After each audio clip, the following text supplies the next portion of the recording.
friends, how are you today? I hope you are in good health. So, we're going to explain about the FAO. Certainly many of you don't know what the Food Agriculture Organization is. Let's see the explanation. Wait. Before that there was a saying that you don't know, then you don't love. Therefore, introduce my name. Hello guys!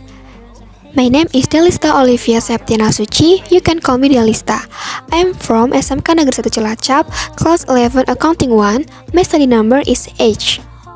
Hello guys, my name is Farana Ilasha Fitri. I am from SMK Negeri 1 Cilacap, Class 11 Accounting 1. My study number is 12. Hello guys, my name is Fatasari Adatul Aisyah. I'm from SMK Negeri 1 Cilacap, Class 11 Accounting 1. My study number is 13. Hello guys, my name is Maida Muftauljana. I am from SMK Negeri 1 Cilacap, Class 11 Accounting 1. My study number is 18. Annyeonghaseyo. My name is Kautur Nada. I'm from SMK Negeri 1 Cilacap, Class 11 Accounting 1. My study number is 25. Hello guys, my name is Retno Arindasari. I'm from SMK Negeri 1 Cilacap, Class 11 Accounting 1. My study number is 27.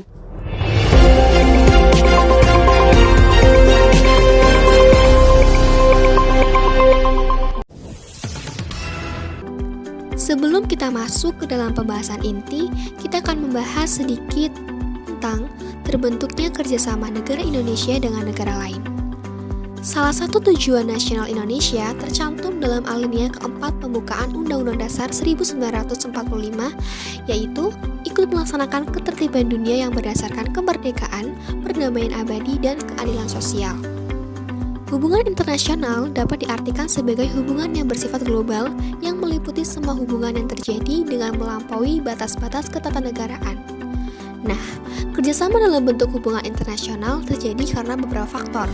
Yang pertama, faktor internal, yaitu adanya kekhawatiran terancamnya kelangsungan hidup. Yang kedua, faktor eksternal, yaitu bahwa suatu negara tidak dapat berdiri sendiri tanpa bantuan dan kerjasama dengan negara lain.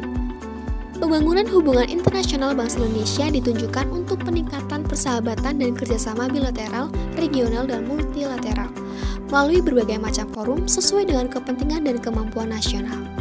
Salah satu contohnya yaitu peran Indonesia dalam menciptakan perdamaian dunia melalui organisasi internasional FAO, Food and Agriculture Organization. Halo, saya di sini akan menjelaskan tentang FAO. FAO dalam bahasa Inggris, Food and Agriculture Organization. FAO adalah organisasi internasional yang dibentuk oleh Perserikatan Bangsa-Bangsa untuk menyelesaikan permasalahan pangan dan pertanian. Tujuan berdirinya FAO ialah untuk mencapai peningkatan taraf nutrisi dan taraf hidup bagi manusia melalui pengelolaan pangan dan pertanian, pembangunan di pedesaan, dan pengurangan kasus kelaparan.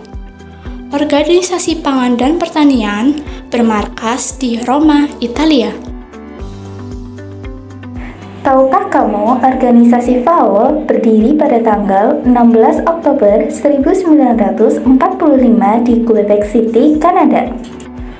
Latar belakang sejarah pertama kali organisasi FAO ini didirikan yaitu akibat banyaknya masalah pangan di masa Perang Dunia ke-1 dan ke-2, serta turunnya produksi pangan di banyak wilayah dan terganggunya perdagangan dan distribusi produk pertanian. Visi dan misi FAO.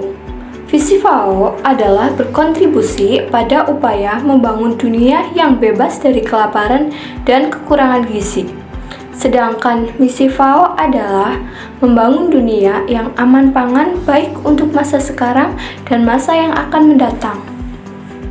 Dan aktivitas utama FAO terkonsentrasi pada 4 bagian, yaitu bagian yang pertama, bantuan pembangunan untuk negara-negara berkembang. Yang kedua, informasi mengenai nutrisi, pangan, pertanian, perhutanan, dan perikanan. Bagian ketiga, nasihat untuk pemerintah. Dan yang terakhir, forum netral untuk membicarakan dan menyusun kebijakan mengenai isu utama pangan dan pertanian. Kerjasama FAO terbagi menjadi dua, Konvensi Perlindungan Tumbuhan Internasional Stunting dan Komisi Kodeks Alimentarius Stunting. Konvensi Perlindungan Tumbuhan Internasional adalah konvensi yang ditetapkan oleh Organisasi Pangan dan Pertanian yang bertujuan untuk menyelesaikan permasalahan kesehatan tumbuhan. Pelaksanaan hasil konvensi dilaksanakan melalui kerjasama dari masing-masing pemerintah yang menjadi anggota dari Organisasi Pangan dan Pertanian dan Organisasi Perlindungan Tumbuhan Regional. Kegiatan utamanya meliputi koordinasi atas pekerjaan pencegahan penyebaran organisme pengganggu tanaman dan organisme pengganggu tanaman pasca panen. Konvensi ini merupakan upaya untuk mengendalikan dampak negatif dari organisme pengganggu tanaman terhadap perdagangan. Pelaksanaan kegiatan tersebut dilakukan oleh Konvensi Perlindungan Tumbuhan Internasional dengan membuat standar internasional untuk ketentuan fitosanitasi. Yang kedua, Komisi Kodeks Alimentarius Stunting. Komisi Kodeks Alimentarius adalah badan antar pemerintah yang dibentuk bersama oleh Organisasi Perdagangan Dunia dan Organisasi Pangan dan Pertanian untuk menyelenggarakan program standar pangan. Kegiatan utamanya meliputi perlindungan kesehatan konsumen pangan, penjaminan praktik yang jujur dalam perdagangan pangan secara internasional, dan promosi atas koordinasi pekerjaan standarisasi pangan yang dilakukan oleh organisasi internasional lainnya.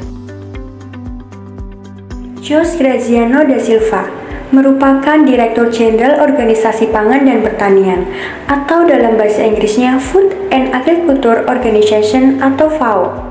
Selanjutnya, peran Indonesia di Dewan FAO sebagai anggota Dewan FAO. Indonesia memiliki peran penting untuk mengarahkan kebijakan dan perkembangan sistem pangan global. Di saat yang bersamaan, Indonesia perlu mencontohkan kemampuannya dalam meningkatkan ketahanan pangan, termasuk melalui dukungan untuk perdagangan pangan global.